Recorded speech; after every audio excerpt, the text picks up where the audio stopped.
Hey, what's going on, guys? This is Serio Tenon here, once again giving you guys some more Shadowverse content. I've been on that Weiss grind, right? And I've been grinding to Grandmaster in rotation, you know, not really swapping decks, not really anything super new to give you guys. Just been grinding chess. But I'm finally back. I'm going to try to be doing some more of these, trying to bring some of the spice.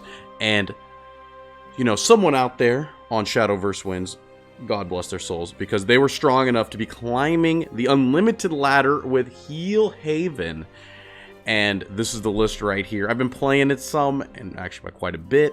This deck is something fierce, right? We've got the Jeweled Brilliance and the Guide of the Starways to try to consistently get into our very powerful amulets, Realm of Repose and Perpetual Despair. The one of Manifest Devotion is extremely powerful, paired with specifically the Perpetual Despair in order to set up huge Kell turns and also boost the consistency of our deck. I almost wish the Manifest Devotion was a 2 of, just so you could see it more often, but also I do understand that's like if you have 2 of it, like sometimes it's not very good, right? And then thanks to us getting Kira, which tutors any 4 play point Havencraft follower or amulet, we're able to play only 1 Bellerophon, right? So it's like we're basically playing 4, so it's more consistent than it used to be, but also it's not committing that slot, right? Those slots, you don't just have a bunch of dead 4-drops in your deck. Now you have this 2-drop that also pairs well with our Verdilia, the Rogue Professor, which has fusion academic cards. Guess what? The only other academic card other than herself is the Kira. So we're able to fuse onto the Verdilia and heal for free. 0 mana heals. That's extremely powerful. I mean, I think before you were playing, what was it? The Almirage, right? But then this thing also has the benefit of, you can, if you fuse, especially on like an early game against something like Blood, we're able to get this like 0 mana spell that pings 3 damage to the board. And we're able to give another card Rush. And then on Evolve, you're able to heal again. So this could potentially be an additional source of heal if we don't draw into our Master Chef when going for Kell turns. And then, of course, we have the Smile Cure Priest and the God of Virtuous.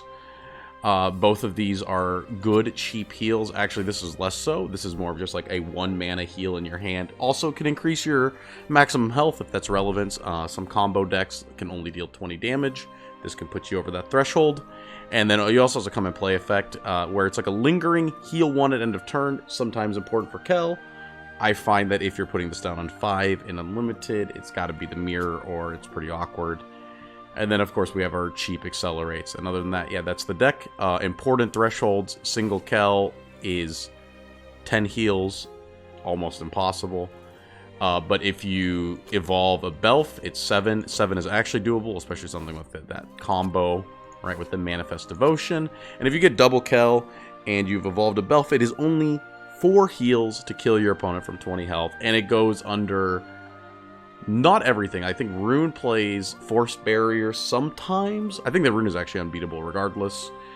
And sometimes Portal plays like Aegis Devotion, but Portal's really bad, so you don't really care. But yeah, I've got one replay for you guys today, and it's going to really just show Blood, which is I think one of the rougher matchups. But trust me, it's going to be a good one, so stay tuned. Okay, and we are getting off into the game. We have, once again, the most represented deck on the ladder is Bloodcraft. So I wanted to get a matchup against it. I think it's super overbearing. Haven is favored, and this is the one that's like more 50-50. So I keep the Jeweled Brilliance just because being able to tutor a spell ups the consistency of your deck and gives you something to do on 1. Sometimes you don't have something to do on 1. And both amulets are kind of good in this matchup. And thankfully we're able to get the Spiritual Blow, and we have the Kell. So we have a deal. The 1 mana removal is very important in this matchup, just to be able to like Star Globe and then like banish it and then just get some damage off of our opponent's board. I decided to hold, you know, these are all combo pieces. I'm down some health, but maybe I could heal, but I decided not to. It's definitely worth to keep a little bit for the board clear post Evolve turn. So now we just commit the Perpetual Despair, go to 18. Yeah, we're going to eat some damage. We're going to eat a lot of damage, actually. But it's, you know, it's kind of unavoidable. It's kind of the way the magic works. Not quite. And we see the Seductress Vampire. Thankfully, it only came on 4, and he actually didn't have any of the actual cards that go with it. So, you know, this turn could have been a lot worse. We've had a little bit of a lucky break, so I'm able to heal here. And now comes the hard choice, like what am I supposed to do, right? I decided to just pass. It gets the same amount of damage off the board as if I didn't. Because, like, right, if I was only going to be able to clear the 3/3, but doing this I get to clear 3 attack, but also heal 2 additional health. He's coming in. Pushing a lot of that early aggression, right? Being able to clear the board spot into a second bat. Into dumping the entire hand, healing back up to full. Evolving the Parachalice or whatever to be able to clear the belt and push a ton of damage. But our hand is filled with heals, and we managed to draw the Repose, which is our biggest stopgap. And now it's just being able to heal enough to clear the entire board. So we heal 4 times and just get as much of a, you know, barrier as possible. Not quite. But, you know, he's got damage for days, and he just keeps pushing. It's a little rough, but we thankfully still have a little bit of stopgap, and we're able to tutor. Nope, not lucky here. But it's okay. We're going to increase our maximum health. Heal again. And get that draw. Okay, well, heal again. You need to have as much health as humanly possible against this deck. And I decide to commit the second Repose. Because I think next turn I want to be able to have Guide plus Spiritual Blow.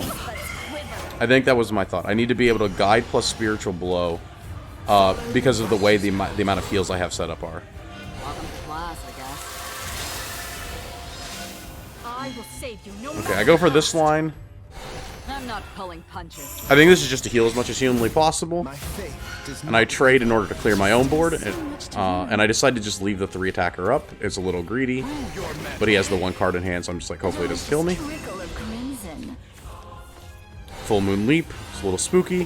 Thankfully, it's not everything. And the Evolve is just to be able to clear the 4/4 and insulate himself. So down to 2 health, you know, things are not looking good, but I draw the Manifest Devotion, and I just go for the double heal pass, pushing me to 4 health. The Smile Cure, so now I get to heal at the end of every turn. But he was out of invokes, I knew that much, I was just hoping to win top deck lethal, and we see that he gets double Scorpion of the Depths. So thankfully, you know, not really much. My pass turn button deals some damage, and then we get the Perpetual Despair with the Manifest Devotion, being able to hit the pass turn button and heal 14 health. And clear our opponent's board.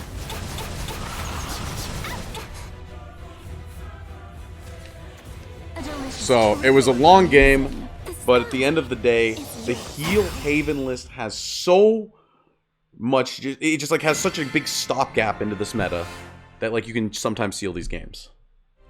So yeah, that was an example of a game where not everything is going our way, right? Like, we weren't able to get enough heals in hand for the kill, but you don't even need that, right? Like, you have so many stopgaps that you can just run some of these unlimited decks out of resources, especially some of the more aggressive ones, Atomy, like, right? You can just kill their board with the Spiritual Blows, use the Realm of Reposes, and be fine.